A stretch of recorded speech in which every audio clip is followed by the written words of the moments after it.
I've always found it wild how just the name of a place can spark protests, diplomatic tensions, sometimes even violence. Names are just words, but they seem to carry the weight of entire histories. What is it about a territorial name that makes it so powerful? It's almost like names become living symbols. Take the Macedonian name dispute, Greece insisting on the Greekness of Macedonia, North Macedonia wanting global recognition by that very name. It's not just about geography, it's about identity, history, and even security. For a lot of people, letting the name go feels like letting a piece of themselves slip away. That's such a good point, and you see it all over the world, right? Like how Iran fiercely defends the term Persian Gulf, while Arab states push for Arabian Gulf, or the EC versus Sea of Japan dispute. It's not always about who owns what piece of land, but more about who gets to tell the story. Exactly. And what really interests me is how these disputes can escalate into what researchers call securitization. Suddenly, a name isn't just a name, it's framed as an existential threat. Politicians and the media rally people around the idea that losing that name means losing a part of the nation. That actually reminds me of those massive rallies in Greece back in the early 90s, and then again after the press space agreement. Almost 1 million people showing up just to make sure the world knew Macedonia is Greek. That's not exactly just about a border on a map.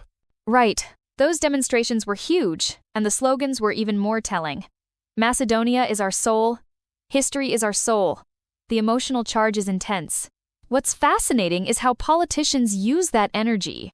In Greece, defending the name has become a way to win elections or distract from other issues. Parties from the right and far right have built entire campaigns around it. I've had something like that happen too, where a seemingly small local issue suddenly becomes this national rallying point. In the Macedonian dispute, it sounds like the narrative actually evolved over time. Originally, the legacy of Macedonia wasn't even central to Greek identity, but political actors brought it in and made it non-negotiable. Yes, and that's a perfect example of how national identity is constructed, not just inherited. It really shows how place names and the stories tied to them can be reworked to serve political needs. Suddenly, anyone suggesting compromise is branded a traitor, and you get this climate where alternative opinions are silenced or criminalized. Funny you say that, because the policing of the name goes way beyond just rallies or slogans. I read about how Greek media would literally blur out MKD, North Macedonia's abbreviation on TV, during sports matches.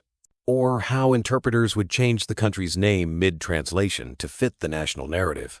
And it gets darker. People who supported compromise, like politicians or mayors, faced real threats, hate campaigns, even attacks on their homes.